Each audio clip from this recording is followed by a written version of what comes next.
Mesdames et messieurs, tout d'abord, merci de cette invitation à dire quelques mots pour introduire cette belle journée. Je voudrais évoquer deux points. Le premier, c'est de vous dire un petit peu quel est l'esprit dans lequel on veut visiter cette question de l'interaction entre agriculture et biodiversité. On peut dire qu'il y a deux volets, deux manières de regarder cette question. Il y a la question en quoi la biodiversité, l'utilisation de la biodiversité peut permettre à l'agriculture d'inventer de nouvelles pratiques. Et on sait qu'avec les événements d'actualité que cette question de trouver de nouvelles pratiques en s'inspirant davantage du fonctionnement des écosystèmes est tout à fait une des pistes auxquelles on pense. Donc ça, c'est ce qu'on peut appeler globalement l'agroécologie au sens large. Et j'espère qu'on ne va pas vous décevoir en disant que ce n'est pas de ça qu'on veut parler.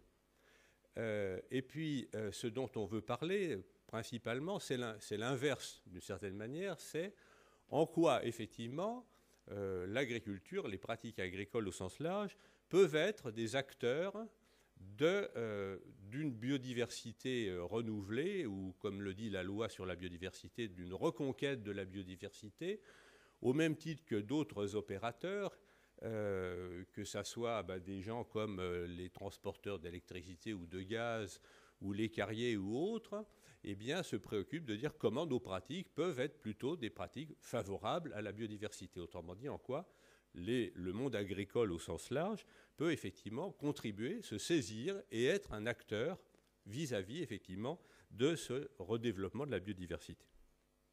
Alors ça, c'est un peu caricatural parce que on voit bien que si on se projette dans le temps long, eh bien, le fait de développer la biodiversité dans des territoires peut permettre effectivement aux agriculteurs de demain d'en profiter d'une certaine manière, et que d'une certaine manière, on investit dans la biodiversité en considérant que c'est un des patrimoines pour le développement durable. Mais je voulais insister là-dessus, c'est notre question, c'est comment effectivement les terres agricoles et les milieux agricoles et les agriculteurs peuvent effectivement se saisir de cette question. Alors, le deuxième point que je voudrais évoquer, c'est effectivement pourquoi diantre les écologistes au sens large s'intéressent à ces milieux agricoles, parce que ne parlons pas avec de la langue de bois, cet intérêt des écologistes et des défenseurs de la biodiversité est parfois perçu par le monde agricole comme une intrusion un peu, disons, déstabilisante, en disant mais qu'est-ce que vous voulez qu'on fasse, nous, pourquoi vous voulez qu'on s'occupe de biodiversité?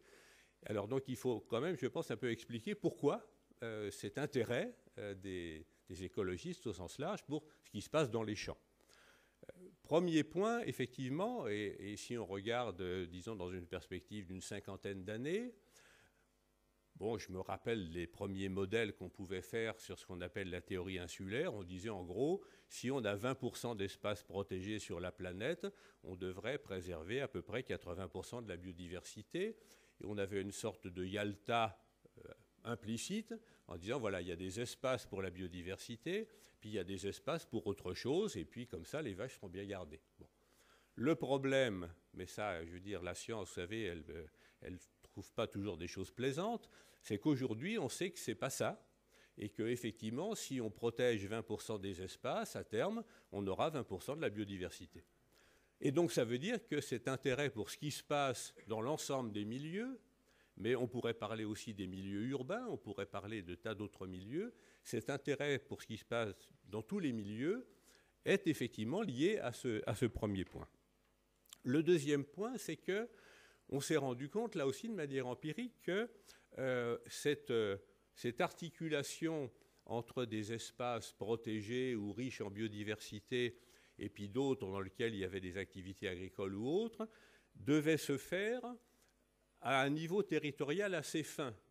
Autrement dit qu'effectivement, il ne s'agissait pas de dire on va couper la France en deux, on va prendre une ligne, ce qui est un peu la réalité, une ligne Bordeaux-Strasbourg, et puis en dessous à droite c'est la biodiversité, et puis en haut à gauche c'est l'agriculture. Bon.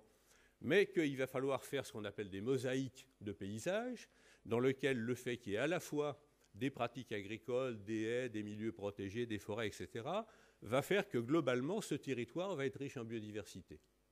Ça veut dire effectivement qu'il faut qu'on maille, qu'on apprenne à travailler ensemble et à mailler effectivement ces différents usages. Puis le troisième point, c'est effectivement que ce qui se passe dans les champs influence bien sûr la biodiversité qu'il y a dans ces milieux agricoles, mais a des influences à distance, et donc qu'il n'y a plus d'espace protégé pour un certain nombre de choses. Je prends un exemple qui sont les émissions d'oxyde d'azote liées effectivement à des épandages d'engrais minéraux ou organiques.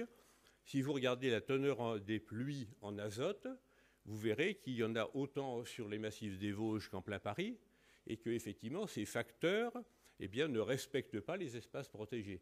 Donc il y a une interdépendance de fait entre ce qui se passe dans les milieux agricoles et effectivement ce qui va se passer dans l'espace protégé. Donc ça veut dire qu'on est dans le même bateau et qu'il faut qu'on apprenne effectivement à naviguer ensemble. Alors, est-ce que c'est un vœu pieux, un truc farfelu, ou est-ce que vraiment on peut faire des choses? Eh bien, je vais passer la parole à Jean-David Abel pour qu'il vous le dise.